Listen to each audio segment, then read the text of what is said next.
बरपुर जंगल रे गोटिए सिंह ता स्त्री सह रहुथिला। किछि दिन परे सिंही गर्भवती हेला। सिंहर गोटिए पुओ जन्म हेला। हेले दुर्भाग्यवशतः किछि दिन परे सिंही गोटिए रोगरे पड़िला। शुणुछ हाँ कुह। मते जहा लागुछि मु आउ बेसी दिन बंचिबिनी। नाई तमे सेमिति कुहनी। मु थाउ थाउ तमर किछि भी हबनी। तमको बंचेबा पाई मते जहा भी करबाकू पड़िबो मु करिबी। मो भल वैद्यंक पाखकू तमको नै जिबी। तमको जोठिक नबाकू पड़िबो मु नै जिबी। काई एते आउ चिंता करूछ? मोर एबे जहा अवस्था मु कोन आउ बंचिबी? कौन हेला तमर? अरे अरे किए कोठी अछ? वैद्यंकु डाक, वैद्यंकु डाक। मालू मरी गलिलु। सुन मोर गोटे कथा रखिब। हाँ कुह। हम पुओ को भल संस्कार और शिक्षा दब। ताकू राजा भली राजा करिब। जेमिति जंगलर सबु प्रजा ताकू बहुत सम्मान देबे। समस्ते ताकू आदर करिबे। कथा दियो मते। मो कथा दउछि। महारानी महारानी महारानी। सिंही मरीगला परे सिंह ता पुअर सबु दायित्व नेला। तार भल भावे जत्न नेला आउ राज्यर भार भी संभाଳିला। जंगल रे दिनकु दिन प्रजा मानकर सिंह प्रति स्नेह श्रद्धा बढ़िबारे लागिला। ए सबु देखि बिलुआर देह सहिलानी। दिने सिंहर पुओ जंगल रे खेलुथिला। सेतिकी बेले बिलुआ आसी ता पाखरे पहुंचिला। अरे राजकुमार केमिति अछंती आपण? मु भल अछि ना। आपण केमिति अछंती? काई आउ से कथा पचारुचंती राजकुमार? जंगल रे जहाँ एबे परिस्थिति हेलानी लागुची आगको पशु माने मिसी राजा को मारी देबे। माने ये कोन कहउछन ना? हाँ मु तो ठीक कथा कहूची। महाराज प्रजा माननको बहुत स्वाधीनता देई दउचंती। एथिरे से माने बापा को मारी देबे काहे की? बापा तो राज्यर प्रजा माननको सब सुख सुविधा देइचंती। तांकर विपद बेले छिड़ा हेइचंती। ओहो आपण कोन बुझी पारु नाहंती राजकुमार? महाराज प्रजा को सुख सुविधा देइचंती। तांको असुविधा सुविधा रे छिड़ा होउचंती। से सब ठीक कथा। हेले टिके भल की चिंता करंतु। अधिक स्वाधीनता पाइले प्रजा माने काली जंगलर राजा हबाको मन बळेइबे। जंगल रे प्रजाद्रोह आरंभ हेइ जिवो। एमिति की राजांको ऊपर से माने आक्रमण करिबाको भी पछेइबेनी। सेते बेले कोन करिबे राजकुमार? ना ना तमे से सब चिंता करनी ना।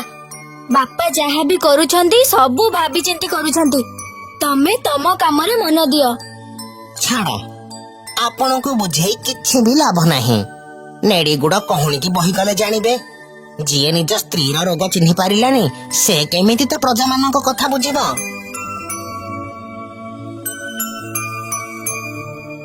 बिलुआ कथा सुनी सिंहर पुओ को बहुत कष्ट होला। हेले से काहाको किछि भी कहिलानी। बिलुआ किंतु सबु बेले जाई सिंहर पुओ पाखरे पहुंचिला आउ ता आगरे सिंह विरुद्ध रे सबु बेले गपिला। धीरे धीरे सिंहर पुओ बिलुआ कथारे विश्वास करिबाकू लागिला।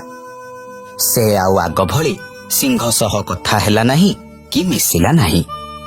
सिंह भी ता पुअर एभली व्यवहार देखि बड़ चिंतारे पड़िला। दिनकर कथा। आ बाबा आ सकाळु सकाळु कुआडे जाइथिलु? मु जुआडे गले जहा कले तमरे जानिबा दरकार नाही। कोन हिजे बाबा? तोर कोन हिजे? तमरे से सब जानिबा दरकार नाही। अरे कोन हिजे तोर? तो देह भलो अछि तो? तू एमिति कोन कहउछु? हाँ हाँ मु कहिबी। आउ तमे मते बाध्य करूछ एमिति कथा कहबा पई। माने मु तम सह आउ रहिबाकू चाहुनी। तमे जने मूर्ख आउ बोका राजा। तमे राज्य शासन रे बहुत अवहेला करूछ। माने तू एमिति काहे की कहउछु? कहबिनी तो कोन करिबी? ଛାଡ, ମୁଁ ବି କାହାକୁ କଣ କହୁଛି। ଯିଏ ନିଜ ସ୍ତ୍ରୀର କେବେ ଯତ୍ନ ନେଇ ପାରିଲାନି, ସେ କଣ ରାଜ୍ୟର ଯତ୍ନ ନେବ? ମୁଁ ଆଉ ଏ ରାଜ୍ୟରେ ରହିବାକୁ ଚାହୁଁନି। ମୁଁ ଯାଉଛି। ତମେ ତମର ମିଛ ସ୍ୱାଭିମାନରେ ବଞ୍ଚ, ଆଉ ମତେ ମୋ ଜୀବନ ବଞ୍ଚିବାକୁ ଦିଅ। ପୁଅର କଥା ଶୁଣି ସିଂହ ବହୁତ କଷ୍ଟ ପାଇଲା। ସିଂହର ପୁଅ ଜଙ୍ଗଲ ଛାଡି ବିଲୁଆ ସହ ଆଉ ଗୋଟେ ଜଙ୍ଗଲକୁ ଗଲା। ସେଠି ତାକୁ ସବୁ ପଶୁମାନେ ବହୁତ ଡରିଲେ, ଆଉ ସିଂହ ଛୁଆ ବୋଲି ତାକୁ ଜଙ୍ଗଲର ରାଜା ମଧ୍ୟ କରିଦେଲେ। ସିଂହର ପୁଅ ସିନା ରାଜା ହେଲା, ହେଲେ ରାଜ୍ୟର ଶାସନ ବିଲୁଆ ହିସାବରେ ଚାଲିଲା। ଶୁଣ, ଆଜିଠୁ ଏ ଜଙ୍ଗଲରେ ଗୋଟାଏ ନୂଆ ନିୟମ ଲାଗୁ ହେଲା। ଜଙ୍ଗଲର ପଶୁମାନଙ୍କ ପରିବାରରୁ ଜଣେ ଜଣେ ସଦସ୍ୟ ପ୍ରତିଦିନ ରାଜାଙ୍କ ପାଖକୁ ଶିକାର ରୂପେ ଆସିବେ। ଆଉ ଯଦି କେହି ତା ପାଳି ଦିନ ଅନୁପସ୍ଥିତ ରୁହେ, ତେବେ ମହାରାଜ ତା ବଂଶର ସମସ୍ତ ସଦସ୍ୟଙ୍କୁ ମାରି ଖାଇଦେବେ। ଆରେ, ଇଏ କଣ କହୁଛ ନା? ଏଇଟା ଠିକ ନୁହଁ। ଏମିତି କଲେ ଅରାଜକତା ସୃଷ୍ଟି ହବ। ଆରେ ବ୍ୟସ୍ତ ହୁଅନ୍ତୁନି ମହାରାଜ, ଏମିତି ନିୟମ ନ କଲେ ପଶୁମାନେ ଆମକୁ ଭୟ କରିବେ କେମିତି? ମୁଁ ଯାହା କରୁଛି ଆପଣ ଖାଲି ଦେଖନ୍ତୁ। ଦେଖିବେ, ଆପଣ ଜଣେ ଶ୍ରେଷ୍ଠ ରାଜା ହେବେ। ବିଲୁଆଠୁ ରାଜାଙ୍କର ଏଭଳି ନିଷ୍ପତ୍ତି ଶୁଣି ଜଙ୍ଗଲର ସବୁ ପଶୁମାନେ ବଡ଼ ଚିନ୍ତାରେ ପଡ଼ିଲେ। ତଥାପି ପ୍ରତିଦିନ ପାଳି କରି ପଶୁମାନେ ସିଂହ ପୁଅ ପାଖକୁ ଶିକାର ହେଇକି ଗଲେ। ହେଲେ ବିଲୁଆ ସେମାନଙ୍କୁ ମାରି ବେଶୀ ମାଂସ ନିଜେ ଖାଇ ଦଉଥିଲା, ଆଉ ସିଂହର ପୁଅକୁ ଅଳ୍ପ ମାଂସ ଦଉଥିଲା। ଏମିତି କିଛି ଦିନ ଚାଲିଲା। ଦିନକର କଥା। ବହୁତ ହେଇଗଲା, ଆଉ ଏଇ ଜଙ୍ଗଲରେ ଚଳି ହବନି। ସବୁଦିନ କେହି ନା କେହି ନିରୀହ ପ୍ରାଣୀ ଏଇ ଜଙ୍ଗଲରେ ମରୁଛନ୍ତି। ଏମିତି ଅରାଜକତାରେ ଆଉ ଚଳି ହବନି। ହଁ ଭାଇ, ମୋ ପରିବାରରେ ଏବେ ଖାଲି ମୋ ପୁଅ ଅଛି, ଆଉ କାଲି ହଉଛି ତା ପାଳି। ଯଦି ତାର କିଛି ହେଇଯାଏ, ତେବେ ମୋ ବଂଶରେ ଆଉ କେହି ବି ରହିବେନି।